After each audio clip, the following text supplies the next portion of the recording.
My name is Emma and I'm 25 years old now. What I'm about to tell you happened when I was just 13, on a night that changed my entire life. It was August 2013, and Hurricane Elena was bearing down on our coastal town in South Carolina. The news had been warning us for days about the Category 3 storm approaching. But nothing could have prepared me for the storm that would tear through my family that night. I remember standing in our living room, watching the palm trees outside bend at impossible angles as the wind picked up. Rain was already pelting the windows so hard it sounded like gravel being thrown against the glass. My mother was rushing around securing windows and moving furniture away from the sliding glass doors. My father was in the garage hauling sandbags. And my sister Jessica, who was 16 at the time, was on the phone with her boyfriend, crying about how scared she was. "Mom, should I move my stuff upstairs?" I asked, watching the water already pooling in our backyard. My mother barely glanced at me.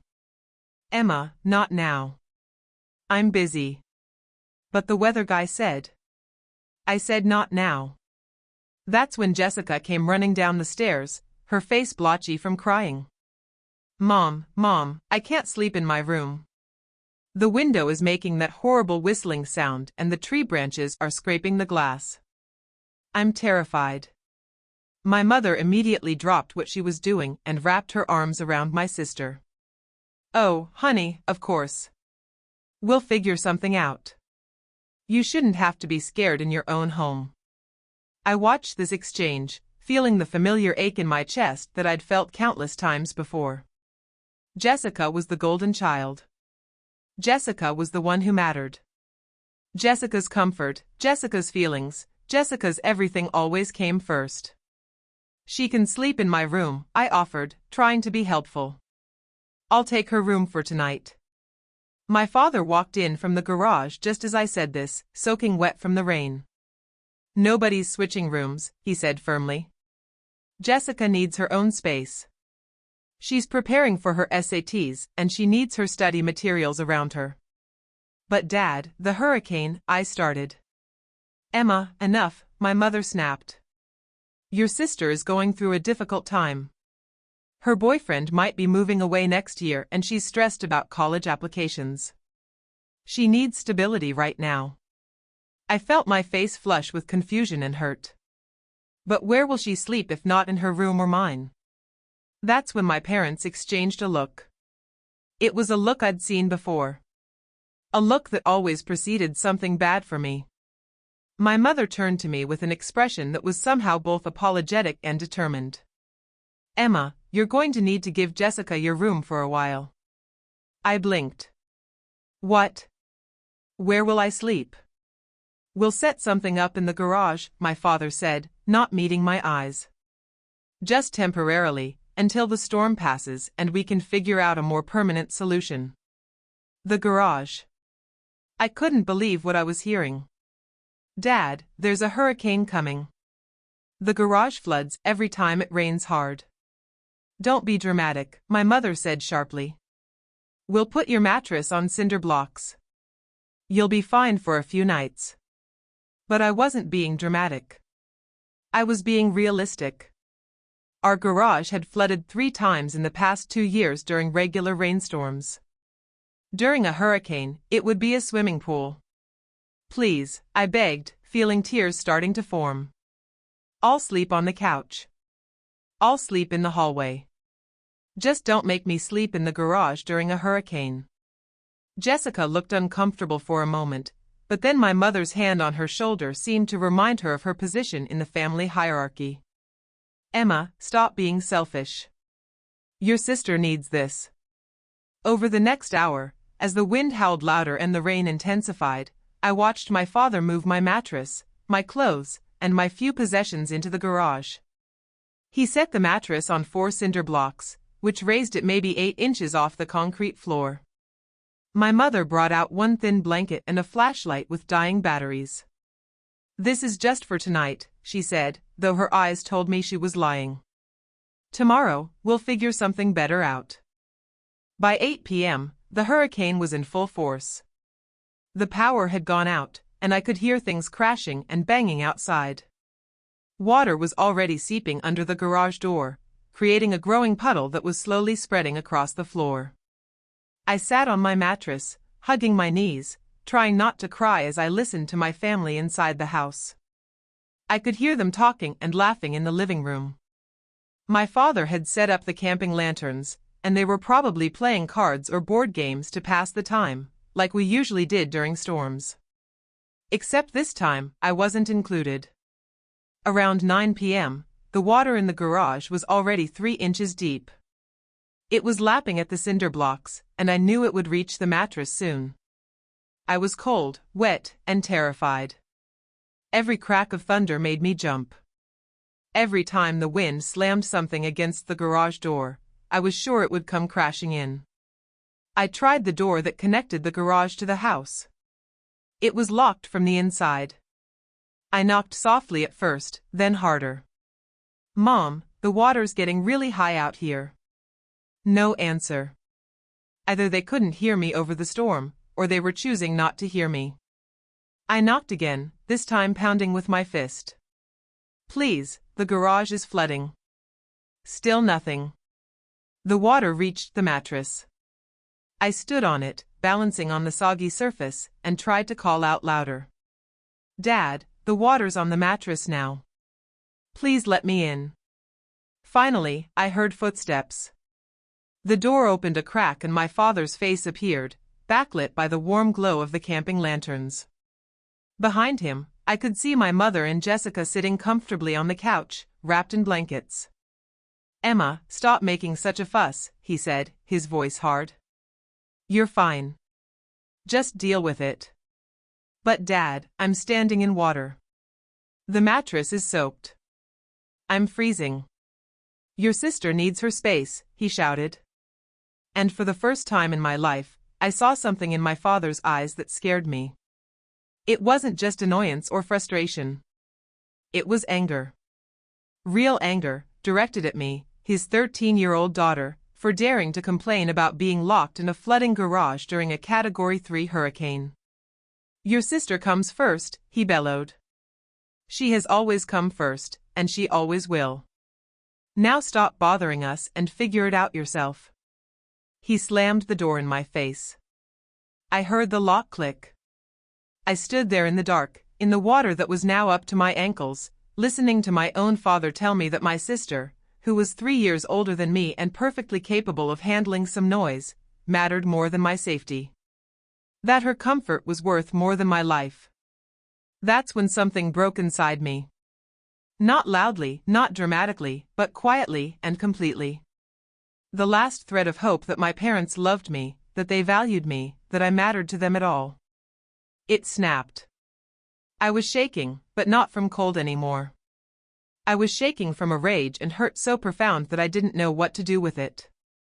I was 13 years old, and my parents had just shown me exactly what I was worth to them, less than my sister's preference for which room she slept in during a storm. The water was up to my shins now. The garage door was rattling violently. I knew I had to do something, or I might actually die out here.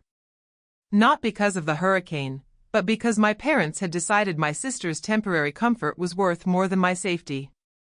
I tried the door to the house one more time. Locked. I tried the garage door opener, but the power was out. The manual release cord was underwater somewhere. I was trapped. That's when I remembered my Uncle Robert. Uncle Robert was my father's younger brother, and he lived about 30 minutes away. He and my father had some kind of falling out years ago. I never knew the details, but they barely spoke. Uncle Robert had never married, had no kids of his own, and the few times I'd met him at family gatherings, he'd always been kind to me. He'd asked me about school, remembered my birthday, and treated me like I mattered. I had his phone number in my cell phone because he'd given it to me last Christmas and told me, "If you ever need anything, kiddo, you call me. Doesn't matter what time, doesn't matter what it is. You call." With shaking hands, I pulled my phone out of my pocket. By some miracle, it still had battery. By another miracle, I still had 1 bar of signal. I called Uncle Robert. He answered on the second ring. Hello, Uncle Robert. My voice came out as a sob. It's Emma. I need help. Emma, what's wrong? Where are you? I could hear the immediate concern in his voice. The sound of him moving, getting ready to act. I'm at home, in the garage. My parents locked me out here because Jessica wanted my room and it's flooding and I'm standing in water and they won't let me in. The words tumbled out in a rush, broken by sobs. There was a long, terrible silence on the other end. Then, in a voice I'd never heard from him before, low and dangerous, Uncle Robert said, "You stay on the phone with me. I'm coming to get you right now. Do you understand me? I'm coming and I'm going to get you out of there." But the hurricane? I don't give a damn about the hurricane. You're a child and you're in danger. I'm leaving right now. True to his word, I heard a door slam on his end. Heard an engine start. Emma, honey, keep talking to me. Tell me exactly where you are in the garage. I told him everything while I heard him driving, heard the windshield wipers going at full speed, heard him cursing at the weather and at my parents in equal measure. He kept me talking, kept me calm, kept me focused on his voice instead of the rising water and the howling wind. I'm about 10 minutes out, he said. The roads are bad, but I'm coming. You hold on, sweetheart. When I finally heard the sound of his truck pulling into our driveway, I wanted to cry with relief. I heard him get out, heard him pounding on the front door of the house. I could hear his voice, muffled but angry, shouting at someone. Then the garage door's manual release was yanked from the outside and the door started to rise. Rain and wind poured in, but I didn't care, because there was Uncle Robert, soaking wet, his face a mask of fury, as he waded through the water toward me. Come here, he said, and he scooped me up like I weighed nothing, carrying me out of the garage and toward his truck. That's when I saw them. My parents were standing in the doorway of the house, backlit by the warm light inside. My mother had her hand over her mouth. My father's face was red, angry. You have no right, my father shouted over the storm. She's my daughter. Uncle Robert turned, and the look he gave my father could have melted steel. She's a child. Your child. And you locked her in a flooding garage during a hurricane. He was shaking with rage, still holding me against his chest. She was fine. She was being dramatic, my mother called out. But even she looked uncertain now. She's standing in a foot of water, Jennifer. She's been out here for hours. She called me terrified because her own parents wouldn't let her in the house. Uncle Robert took a step toward them, and I felt his whole body vibrating with anger. You could have killed her. For what? So Jessica could have a quieter room. Jessica appeared behind our parents, her face pale. For a moment, she looked guilty, but then my mother pulled her close, protective. We were going to check on her, my father said, but his voice lacked conviction. When? Uncle Robert demanded. When the water reached the ceiling? When she drowned in your garage? I was shivering violently now, and Uncle Robert seemed to remember I was there. He turned back to his truck. I'm taking her. Don't call me. Don't come looking for her. If you come near her, I will call the police and report what you did tonight. Do you understand me? You can't just take my daughter, my father shouted. Uncle Robert opened the passenger door of his truck and carefully set me inside, wrapping his jacket around me. Then he turned back to my parents one last time. I already did. And if you had any decency, you'd be grateful someone gives enough of a damn about her to make sure she doesn't die in your garage. He got in the truck and we drove away. I watched through the rear window as my parents stood in the doorway, getting smaller and smaller, until we turned the corner and they disappeared from view. Uncle Robert's house was farther inland, away from the worst of the flooding. It was a modest 2-bedroom place, but it was warm and dry and safe. He brought me inside, gave me dry clothes that were way too big for me, and made me hot chocolate while the hurricane raged outside. You're staying here, he said, not as a question, but as a statement. As long as you need to. As long as you want to. They're going to want me back, I whispered. Though even as I said it, I wasn't sure it was true. Uncle Robert's jaw tightened. Let them try. Then his expression softened and he sat down across from me at his kitchen table. Emma, what happened tonight wasn't okay. That was never okay. And I need you to understand something, none of this is your fault. Not any of it. I started crying then, really crying for the first time that night. All the fear and hurt and confusion poured out of me. And Uncle Robert just sat there, letting me cry, occasionally reaching over to squeeze my hand. Why don't they love me? I asked when I could finally speak again. What did I do wrong? Nothing, Uncle Robert said fiercely.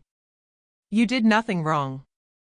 Some parents, some people, they're broken in ways that have nothing to do with their kids. Your parents' treatment of you says everything about them and nothing about you. You understand me? I nodded, though I didn't fully believe it yet.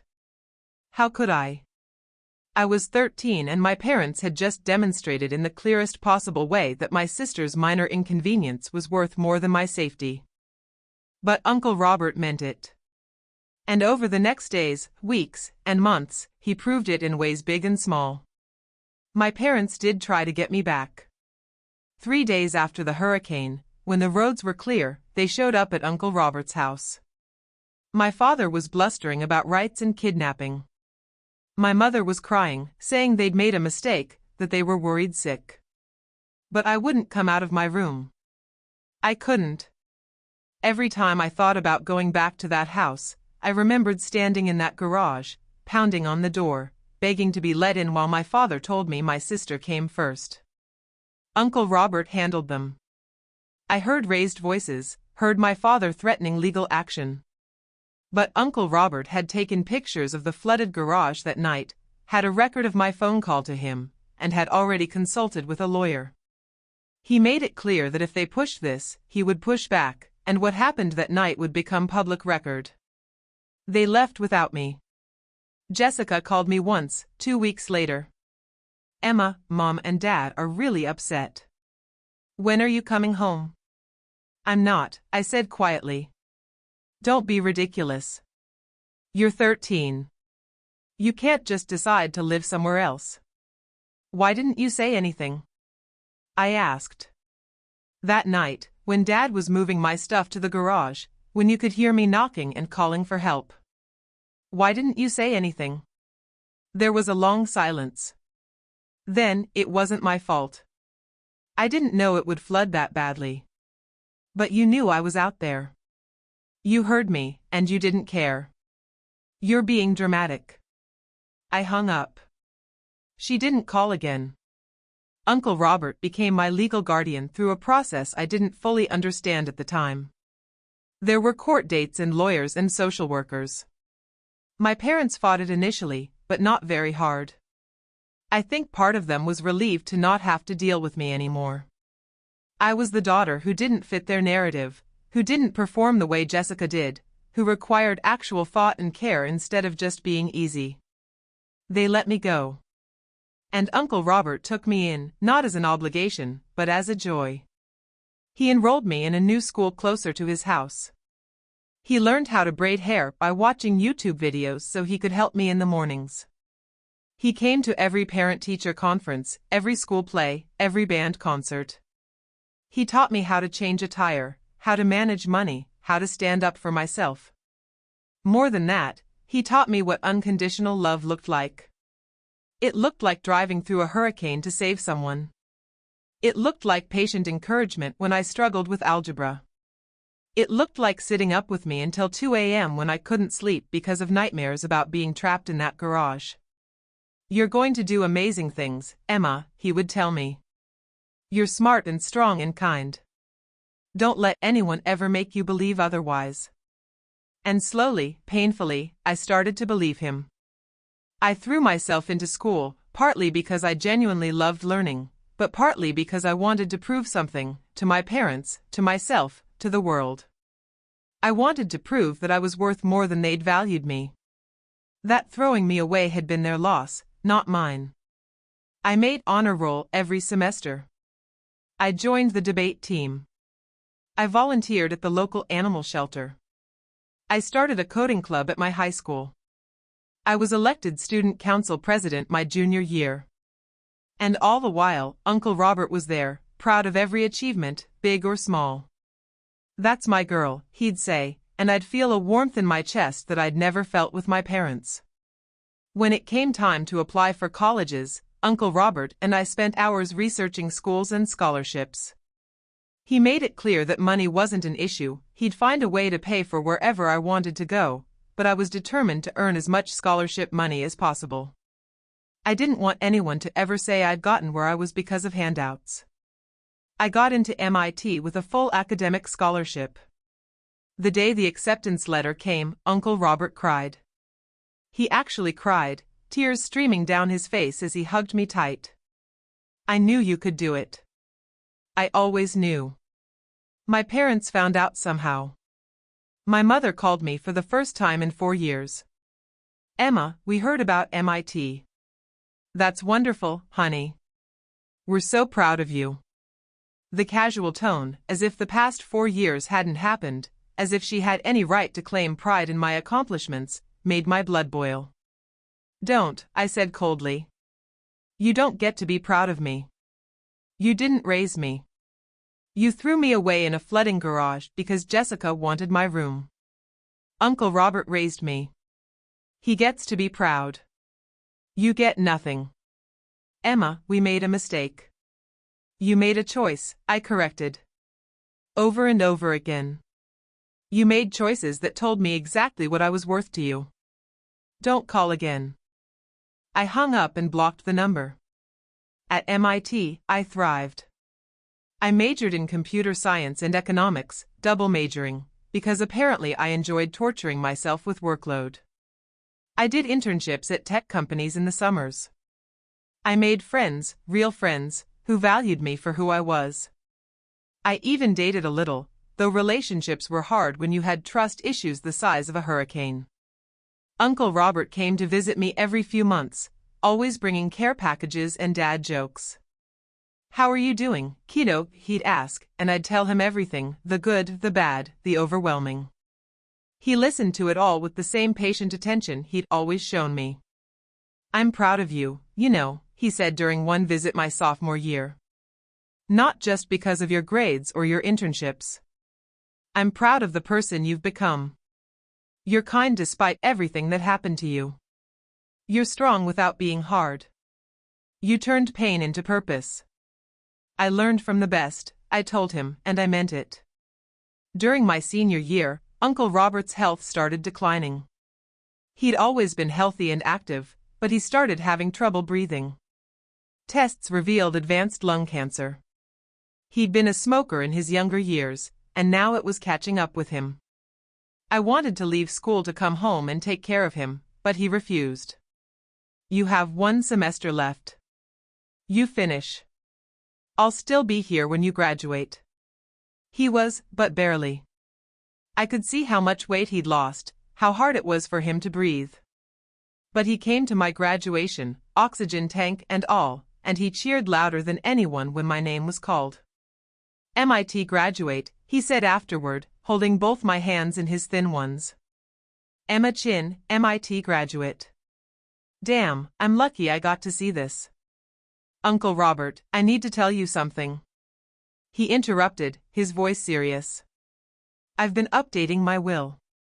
When I'm gone, everything goes to you. The house, my savings, my investments, all of it." "I don't want to talk about this," I said, tears already forming. "We have to," he insisted gently. "Emma, I want you to know that you gave my life meaning. Before you, I was just going through the motions. But raising you, watching you grow, being part of your life, that was the best thing I ever did. You made me matter. You always mattered," I choked out. "So did you," he said. "I just wish your parents had been smart enough to see it." He died 3 months later, peacefully in his sleep. I was there, holding his hand, telling him about my new job offer from a tech company in Boston. I think he heard me. I hope he did. The funeral was small, just me, a few of his friends, and some distant relatives I barely knew. I stood at the front delivering the eulogy, talking about the man who had saved my life in every way a person could be saved. That's when they showed up.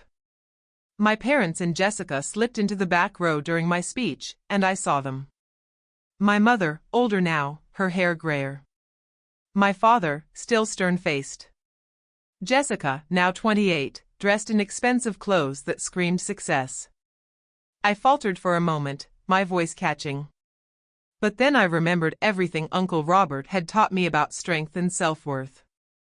And I finished the eulogy without acknowledging their presence. After the service, they approached me at the reception. My mother tried to hug me, but I stepped back. "Emma," she said, her eyes wet with tears. "We're so sorry for your loss." Robert was a good man. He was the best man, I corrected. He was the only parent I ever had that mattered. My father's face reddened. "That's not fair." "We tried." "You locked me in a flooding garage during a hurricane," I said flatly, my voice low enough that only they could hear. "Because Jessica wanted my room. You told me she came first. You chose her comfort over my safety, over my life. No, you didn't try. You gave up. You threw me away. And Uncle Robert picked me up." "We made a mistake," my mother whispered. "We know that now. We've regretted it every day since." "Good," I said simply. "You should." Jessica stepped forward, her expression a mix of guilt and defensiveness. "Emma, it's been 12 years. Don't you think it's time to move past this? Family should forgive family." I looked at her, this woman who used to be my sister, who I'd once looked up to despite everything. "You knew I was out there that night. You heard me knocking. You heard me crying. And you did nothing, because it benefited you. That's who you are, Jessica. That's who you've always been. And I don't forgive people who would let me drown for their own convenience. That's not fair. Life isn't fair," I cut her off. "I learned that when I was 13, standing in water in a garage, begging my own father to let me in while he told me you came first. Now, if you'll excuse me, I have actual mourners to thank for coming." I walked away from them, and it felt good. It felt like closing a door that should have been closed years ago. A week later, I attended the official reading of Uncle Robert's will. His lawyer, Mr. Patterson, had scheduled it at his office downtown. I arrived early, dressed professionally, still numb from the loss. I was not expecting my parents and Jessica to be there, sitting in the waiting room. "What are you doing here?" I asked, unable to keep the hostility out of my voice. My mother looked uncomfortable. "Mr. Patterson invited us. He said there were matters in Robert's will that concerned the family." Family, as if they had any right to claim that word in connection with Uncle Robert. Mr. Patterson called us into his office and we all sat down, me on one side, them on the other, like opposing armies. The lawyer was an older gentleman with kind eyes who had known Uncle Robert for years. "Thank you all for coming," he began. "I'll get straight to the point. Robert Chin left a very specific will with very specific instructions." He opened a folder and pulled out several documents. "First, to Emma Chin, Robert leaves his entire estate. This includes his house, valued at approximately $400,000, his savings and investment accounts totaling $2.3 million, his vehicle, and all personal possessions." I heard my mother gasp. Across from me, Jessica's eyes went wide. $2.3 million, my father said. Robert had that kind of money? "Robert Chin was a very successful investor," Mr. Patterson said calmly. "He lived modestly but invested wisely. The bulk of his wealth accumulated over the past 30 years through careful financial planning." My mother's hands were shaking now. "But he never said anything. We had no idea." "Why would he tell you?" I asked coldly. "You weren't part of his life. Or mine." There's more, Mr. Patterson continued. Robert also left specific instructions and messages for certain family members. He pulled out sealed envelopes. First, to his brother, David Chin. He handed an envelope to my father, who opened it with shaking hands. I watched as his eyes scanned the single page inside, watched as his face went from confused to pale to red. "What does it say?" my mother asked. My father's voice was flat as he read aloud. "David, you were my brother and I loved you despite your flaws. But what you did to Emma that night during the hurricane was unforgivable. You locked a 13-year-old child in a flooding garage to placate your other daughter's whims. You chose convenience over safety, preference over protection. You failed as a father in the most fundamental way possible. I took Emma not because I had to, but because I wanted to, because she deserved someone who saw her worth. She has become the greatest joy of my life. And you missed every moment of watching her grow into an extraordinary woman because you were too blind to see what was right in front of you. You lost a daughter who would have made you proud. I gained one who made my life meaningful. I hope in your old age you think about that choice and regret it every single day. The money I'm leaving Emma, that's 12 years of child support you never paid, invested and grown. You gave me your daughter. I gave her a future. We are not even." The silence in the room was deafening.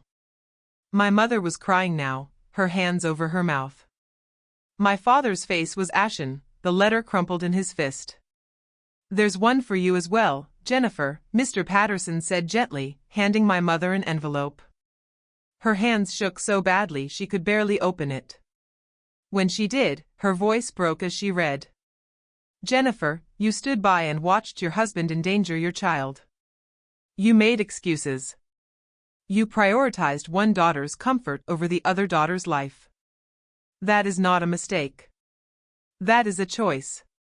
Emma needed a mother that night, and every night after, and you failed her. I became her family because you abdicated your role. She graduated MIT with honors. She has a promising career. She's kind and brilliant and strong. And you know none of this firsthand because you threw her away. Live with that." Jessica had gone very pale. "Is there one for me?" Mr. Patterson nodded and handed her an envelope.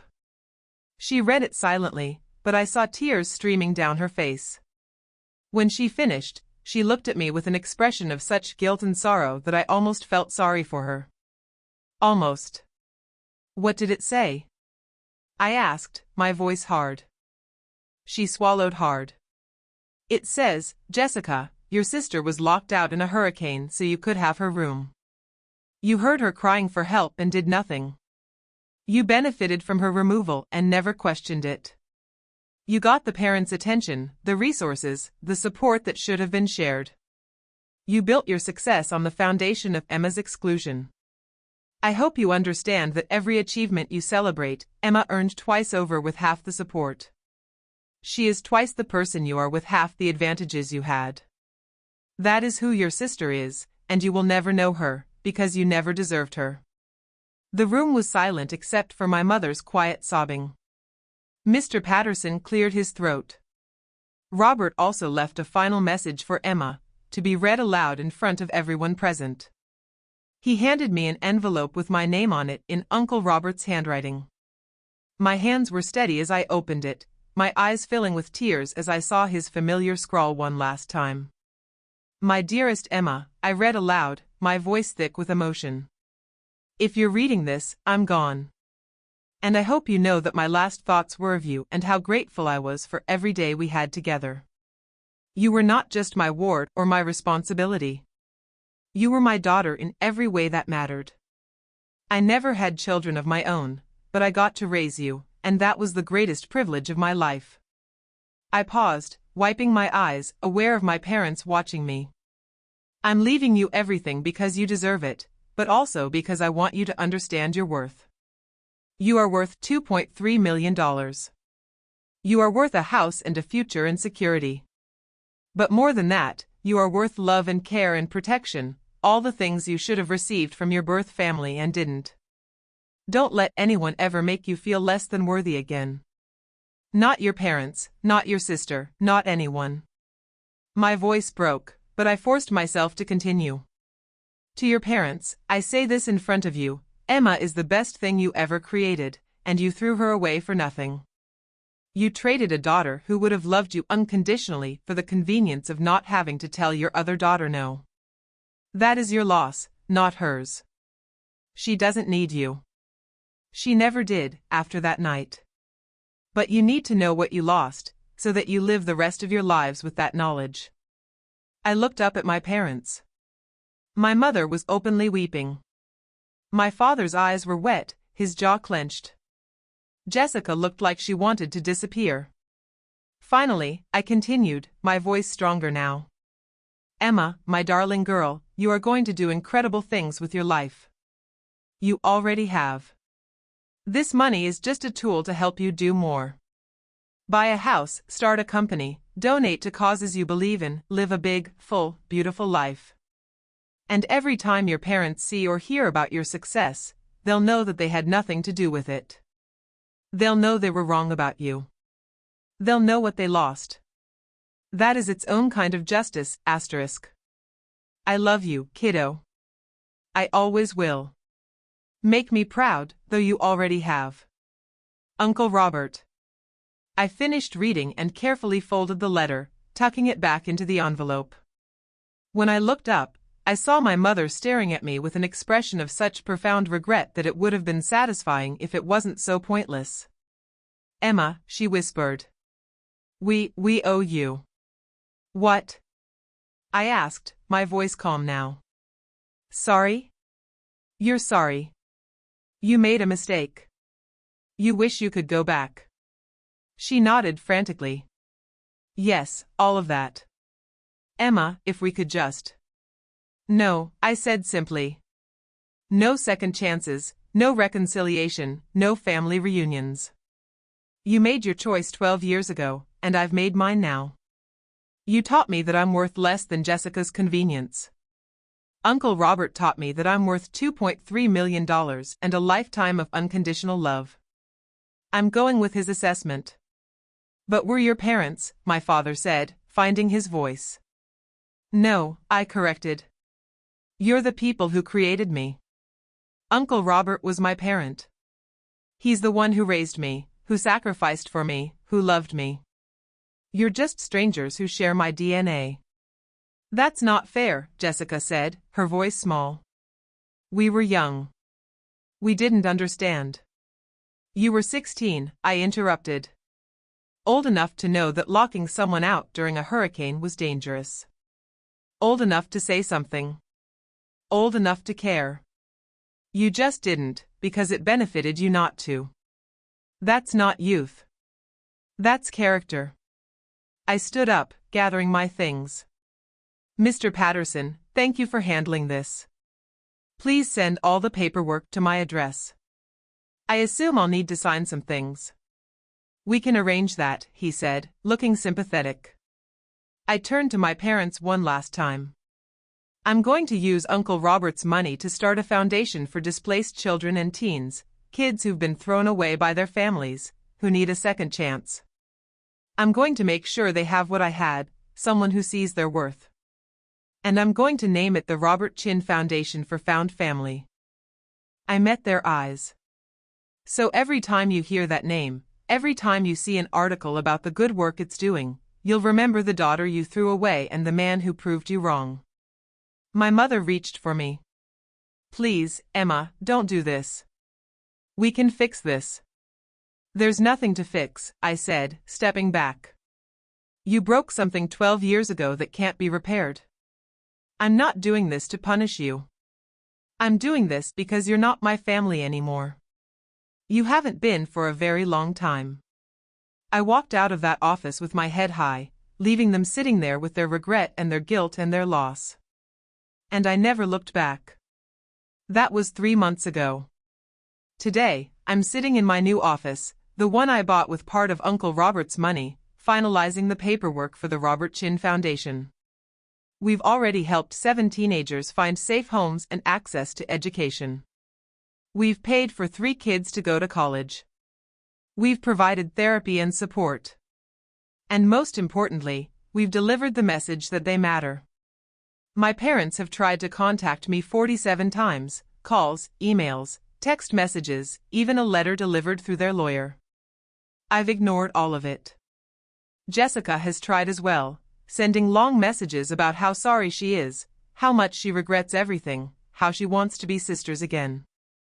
I delete them without reading past the first line. Some people might say I'm being cruel.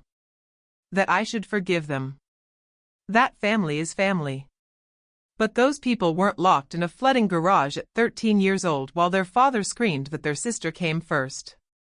Those people didn't spend their entire childhood being told, through actions if not words, that they were less valuable, less loved, less worthy. I learned from Uncle Robert that family isn't about blood. It's about who shows up for you. It's about who drives through hurricanes to save you. It's about who sits with you through nightmares and celebrates your victories and loves you unconditionally. My parents weren't that. Uncle Robert was. And now, with his money and his legacy, I'm going to make sure other kids know they're worth saving too. Because every child locked out in the cold deserves someone to open the door. Every kid dismissed and devalued deserves someone to see their worth. Every daughter or son thrown away deserves to know they matter. Uncle Robert taught me that. And now I'm going to spend the rest of my life teaching it to others. My name is Emma Chin. I'm 25 years old.